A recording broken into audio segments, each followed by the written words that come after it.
Chapter 34, Materializing a Palace in the Himalayas. Babaji's first meeting with Lahiri Mahasaya is an enthralling story, and one of the few which gives us a detailed glimpse of the deathless Guru. These words were Swami Kebalanda's preamble to a wondrous tale. The first time he recounted it, I was literally spellbound. On many other occasions I coaxed my gentle Sanskrit tutor to repeat the story, which was later told me in substantially the same words by Sri Yukteswar. Both these Lahiri Mahasaya disciples had heard the awesome tale direct from the lips of their guru. My first meeting with Babaji took place in my 33rd year, Lahiri Mahasaya had said. In the autumn of 1861, I was stationed in Danapur as a government accountant in the military engineering department. One morning the office manager summoned me. Lahiri, he said, a telegram has just come from our main office. You are to be transferred to Raniket, where an army post is now being established. With one servant, I sent out on the 500-mile trip. Traveling by horse and buggy, we arrived in 30 days at the Himalayan site of Raniket. My office duties were not onerous. I was able to spend many hours roaming in the magnificent hills. A rumor reached me that great saints blessed the region with their presence. I felt a strong desire to see them. During a ramble one early afternoon, I was astounded to hear a distant voice calling my name. I continued my vigorous upward climb of Drangiri mountain. A slight uneasiness beset me at the thought that I might not be able to retrace my steps before darkness had descended over the jungle. I finally reached a small clearing whose side was dotted with caves. On one of the rocky ledges stood a smiling young man, extending his hand in welcome. I noticed with astonishment that except for his copper-colored hair, he bore a remarkable resemblance to myself. Lahiri, you have come, the saint addressed me affectionately in Hindu. Rest here in this cave. It was I who called you. I entered a neat little grotto which contained several woolen blankets and a few kamadulas, begging bowls. Lahiri, do you remember that seat? The yogi pointed to a folded blanket in one corner. No, sir. Somewhat dazed at the strangeness of my adventure, I added, I must leave now before nightfall. I have business in the morning at my office. The mysterious saint replied in English, the office was brought for you, and not you for the office. I was dumbfounded that this forest ascetic could not only speak English, but also paraphrase the word of Christ. I see my telegram took effect. The yogi's remark was incomprehensible to me. I inquired his meaning. I referred to the telegram that summoned you to these isolated parts. It was I who silently suggested to the mind of your superior officer that you be transferred to Raniket. When one feels his unity with all mankind, all minds become transmitting stations through which he can work at will. He added gently, Lahiri, surely this cave seems familiar to you. As I maintained a bewildered silence, the saint approached me and struck me gently on the forehead. At his magnetic touch, a wondrous current swept through my brain, releasing the sweet seed memories of my previous life. I remember, my voice was half choked with joyous sobs.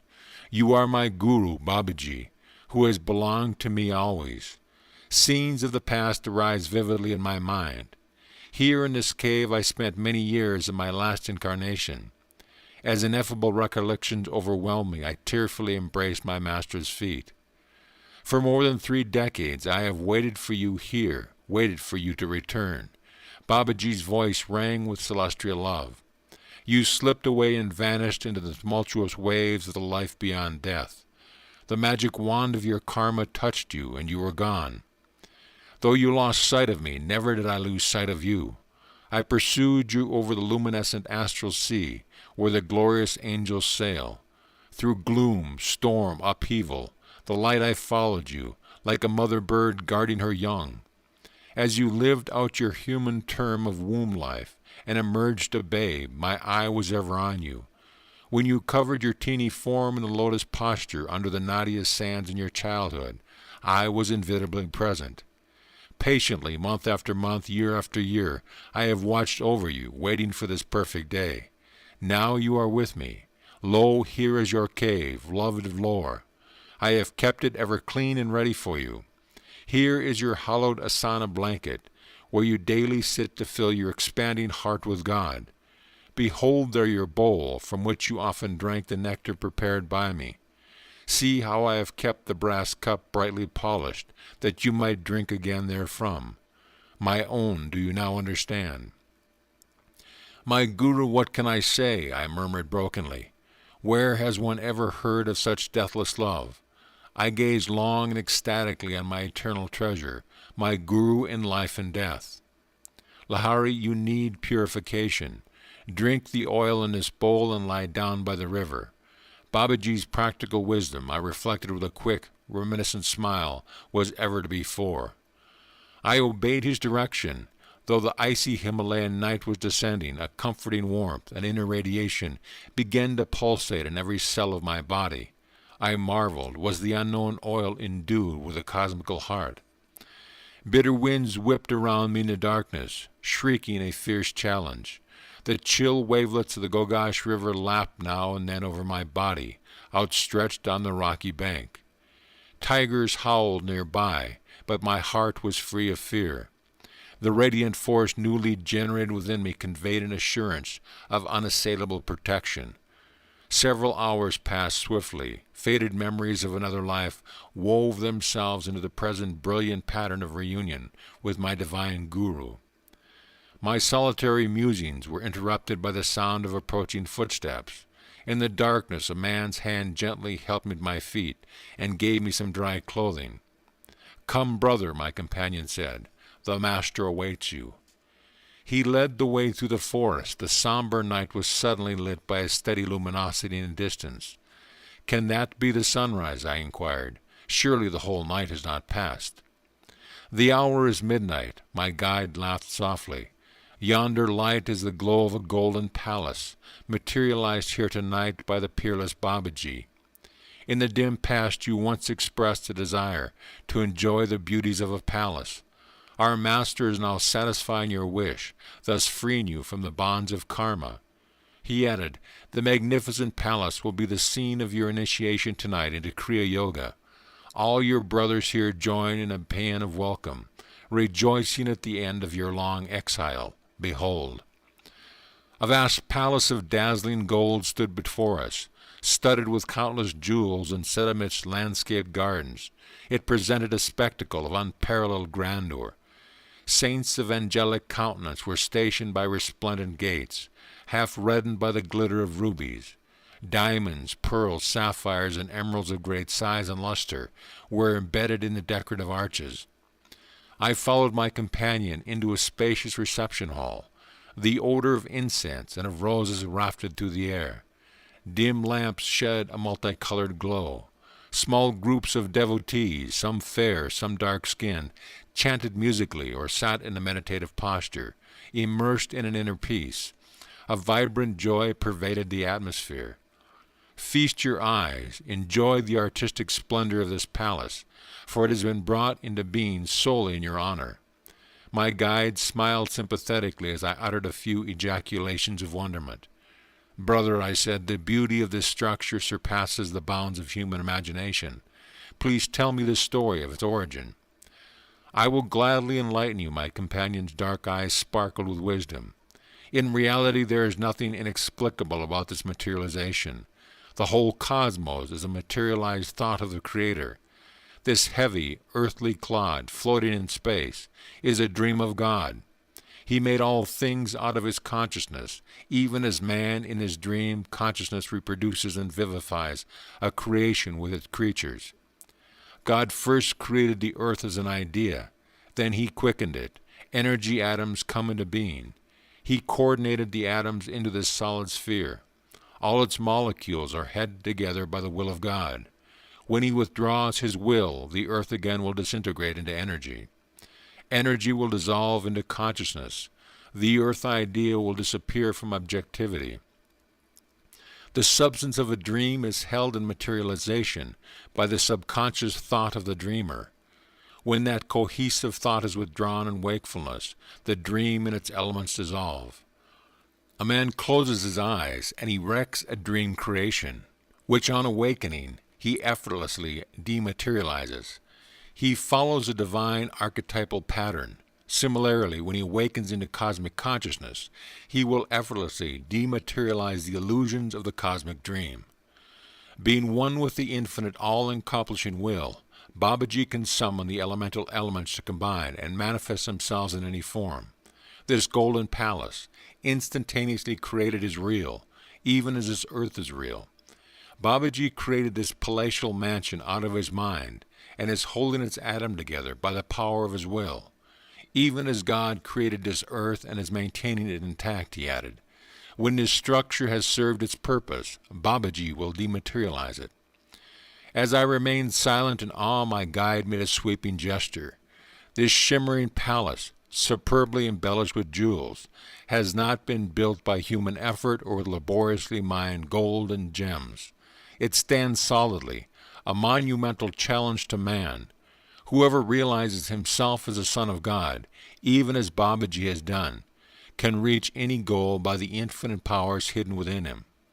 A common stone locks within itself the secret of stupendous atomic energy. Even so, a mortal is yet a powerhouse of divinity. The sage picked up from a nearby table a graceful vase, whose handle was blazing with diamonds. Our great Guru created this palace by solidifying myriads of free cosmic rays. He went on, touch this vase and its diamonds. They will satisfy all the tests of sensory experience. I examined the vase and passed my hand over the smooth room walls, thick with glistening gold. Each of the jewels scattered lavishly about was worthy of a king's collection. Deep satisfaction spread over my mind. A submerged desire, hidden in my subconscious from lives now gone, seemed simultaneously gratified and extinguished. My stately companion led me through ornate arches and corridors into a series of chambers richly furnished in the style of an emperor's palace. We entered an immense hall. In the center stood a golden throne, encrusted with jewels, shedding a dazzling medley of colors. There in lotus posture sat the supreme Babaji. I knelt on the shining floor at his feet. Larry, are you still feasting on your dream desire for a golden palace? My guru's eyes were twinkling like his own sapphires. Wake, all your earthly thirsts are about to be quenched forever. He murmured some mystic words of blessing. My son, arise, receive your initiation into the kingdom of God through Kriya Yoga. Babaji stretched out his hand. A homa, sacrificial fire, appeared, surrounded by fruits and flowers. I received the liberating yogic technique before this flaming altar.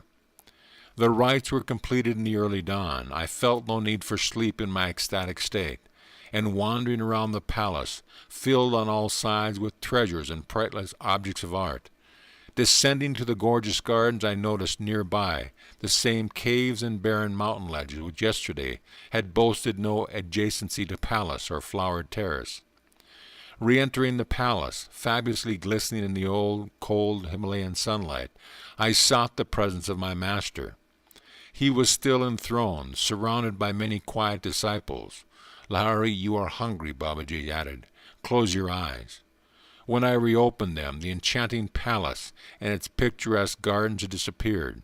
My own body and the forms of Babaji and the cluster of chelas were all now seated on the bare ground at the exact spot of the vanished palace, not far from the sunlit entrance of the rocky grottos. I recalled that my guide had remarked that the palace would be dematerialized, its captive atoms released into the thought essence from which it had sprung. Although stunned, I looked trustingly at my guru. I knew not what to expect next on this day of miracles. The purpose for which the palace was created has now been served, Babaji explained. He lifted an earthen vessel from the ground. Put your hand there and receive whatever food you desire. As soon as I touched the broad, empty bowl, it became heaped with hot-buttered frat luchis, curry, and rare sweetmeats. I helped myself, observing that the vessel was overfilled, and at the end of my meal I looked around for water. My guru pointed to the bowl before me. Lo, the food had vanished, and the place was water, clear as from a mountain stream. Few mortals know that the kingdom of God includes the kingdom of mundane fulfillments, Babaji observed. The divine realm extends to the earthly, but the latter, being illusory, cannot include the essence of reality. Beloved Guru, last night you demonstrated for me the link of beauty in heaven and earth. I smiled at memories of the vanished palace. Surely no simple yogi had ever received initiation into the august mysteries of spirit amidst surroundings of more impressive luxury. I gazed tranquilly at the stark contrast of the present scene, the gaunt ground, the skyey roof, the caves offering primitive shelter, all seemed a gracious natural setting for the seraphic saints around me.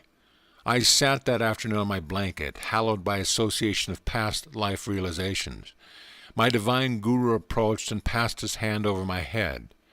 I entered the near Vikalpa Samadhi state, remaining unbrokenly in its bliss for 7 days. Crossing the successive strata of self-knowledge, I penetrated the deathless realms of reality. All delusive limitation dropped away. My soul was fully established on the eternal altar of the cosmic spirit. On the 8th day I fell at my Guru's feet, and implored him to keep me always near him in this sacred wilderness. "My son," Babaji said, embracing me, "your role in this incarnation must be played on an outward stage. Prenatally blessed by many lives on lonely meditation, you must now mingle in the world of men." A deep purpose underlined the fact that you did not meet me this time until you were already a married man, with modest business responsibilities. You must put aside your thoughts of joining our secret band in the Himalayas. Your life lies in the crowded marts, serving as an example of the ideal yogi householder. The cries of many bewildered, worldly men and women have not yet fallen unheard on the ears of the Great One, he went on. You have been chosen to bring spiritual solace through Kriya Yoga to numerous earnest seekers. The millions who have encumbered by family ties and heavy world duties will take new heart from you, a householder like themselves. You must guide them to see that the highest yogic attainments are not barred to the family man. Even in the world, the yogi who faithfully discharges responsibility without personal motive or attachment treads the sure path of enlightenment. No necessity compels you to leave the world, for inwardly you have already sundered its every karmic tie. Not of this world, you must yet be in it. Many years still remain during which you must conscientiously fulfill your family, business, civic and spiritual duties. A sweet new breath of divine hope will penetrate the arid hearts of worldly men. From your balanced life, they will understand that liberation is dependent on inner rather than outer renunciation. How remote seemed my family, the office, the world, as I listened to my Guru in the high Himalayan solitudes. Yet adamant truth rang in his words. I submissively agreed to leave this blessed haven of peace. Babaji instructed me in the ancient rigid rules which govern the transmission of the yogic art from guru to disciple. Bestow the Kriya key only on qualified chelas, Babaji said.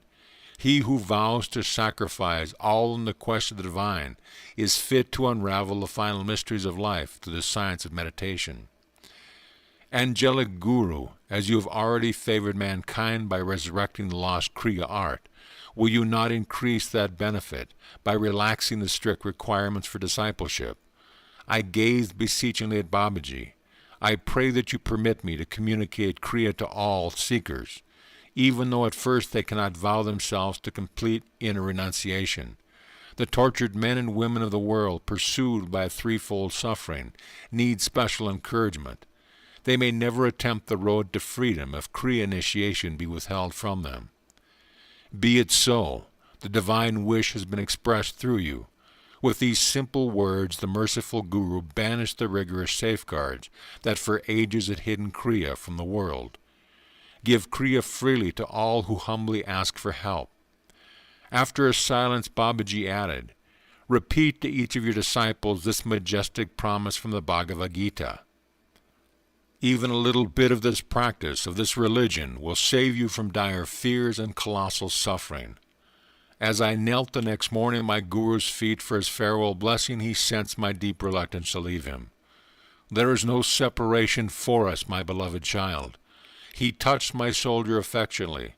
Wherever you are, whenever you call me, I shall be with you instantly. Consoled by his wondrous promise, and rich with the newly found gold of God wisdom, I wended my way down the mountain. At the office I was welcomed by my fellow employees, who for 10 days had thought me lost in the Himalayan jungles. A letter soon arrived from the head office. Lahari should return to Danapur office, it read. His transfer to Raniket occurred by error. Another man should have been sent to assume the Raniket duties. I smiled, reflecting the hidden cross-currents in the events which had led me to this furthermost spot of India. Before returning to Danapur, I spent a few days with a Bengali family at Moradabad. A party of 6 friends gathered to greet me. As I turned the conversation to spiritual subjects, my host observed gloomily, "Oh, in these days India is destitute of saint." "Babu," I protested warmly, "of course there are still masters in this land." In a mood of exalted fervor, I felt impelled to relate my miraculous experience in the Himalayas. The little company was politely incredulous. "Lahari," one man said soothingly, "your mind has been under a strain in those rarefied mountain airs. This is some daydream you have recounted." Burning with the enthusiasm of truth, I spoke without due thought. If I call him, my guru will appear right in this house. Interest gleamed in every eye. It was no wonder that the group was eager to behold a saint materialized in such a strange way. Half reluctantly, I asked for a quiet room and 2 new woolen blankets. "The master will materialize from the ether," I said. "Remain silently outside the door. I shall soon call you." I sank into the meditative state, humbly summoning my guru. The darkened room soon filled with a dim aural moonlight. The luminous figure of Babaji emerged. "Larry, do you call me for such a trifle?" The master's gaze was stern. "Truth is for earnest seekers, not for those of idle curiosity. It is easy to believe when one sees. There is nothing then to deny. Supersensual truth is deserved and discovered by those who overcome their natural materialistic skepticism." He added gravely, "Let me go." I fell entreatingly at his feet. "Holy Guru," I realized my serious error. I humbly asked pardon. It was to create faith in those spiritually blinded minds that I ventured to call you. Because you have graciously appeared at my prayer, please do not depart without bestowing a blessing on my friends. Unbelievers though they be, at least they were willing to investigate the truth of my strange assertions. "Very well, I will stay a while. I do not wish your word discredited before your friends." Babaji's face had softened, but he added gently, "Henceforth, my son, I shall come when you need me, and not always when you call me." Tense silence reigned in the little group when I opened the door. As if mistrusting their senses, my friends stared at the lustrous figure on the blanket seat. "This is masked hypnotism," one man laughed blatantly. "No one could possibly have entered this room without our knowledge." Babaji advanced smilingly and motioned to each one to touch the warm, solid flesh of his body. Doubts dispelled, my friends prostrated themselves on the floor in odd repentance. "Let halua be prepared." Babaji made his request. I knew to further assure the group of his physical reality. While the porridge was boiling, the divine guru chatted affably. Great was the metamorphosis of those doubting Thomases into devout St. Pauls. After we had eaten, Babaji blessed each of us in turn. There was a sudden flash. We witnessed the instantaneous dechemicalization of the electronic elements of Babaji's body into a spreading vaporous light. The God-tuned willpower of the Master had loosened its grasp on the ether atoms held together his body. Forthwith, the trillions of teeny, lifeltronic sparks faded into the infinite reservoir. With my own eyes I have seen the conqueror of death. Maitra, one of the group, spoke reverently. His face was transfigured with the joy of his recent awakening. The supreme guru played with time and space, as a child plays with bubbles. I have beheld one with the keys of heaven and earth. I soon returned to Danapur, firmly anchored in the spirit. Again I assumed the manifold business and family obligations of a householder. Larry Masha also related to Swami Kebalananda and Sri Yukteswar the story of another meeting with Babaji, under circumstances which recall the Guru's promise. I shall come whenever you need me. The scene was a Kumbh Mela at Allahabad. Larry Masha told his disciples, I had gone there during a short vacation from my office duty. As I wandered amidst the throng of monks and sadhus who had come from great distance to attend the holy festival, I noticed an ash-smeared ascetic who was holding a begging bowl. The thought arose in my mind that the man was hypocritical, wearing the outward symbols of renunciation without a corresponding inward grace. No sooner had I passed the ascetic than my astounded eye fell on Babaji. He was kneeling in front of a mat-haired anachronite. Guruji, I hastened to his side. Sir, what are you doing here? I am washing the feet of this renunciate, and then I shall clean his cooking utensils.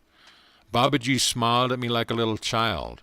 I knew he was intimating that he wanted me to criticize no one, but to see the Lord as residing equally in all body temples, whether of superior or inferior men. The great Guru added, by serving wise and ignorant sadhus, I am learning the greatest of virtues, pleasing to God above all others, humility. End of chapter.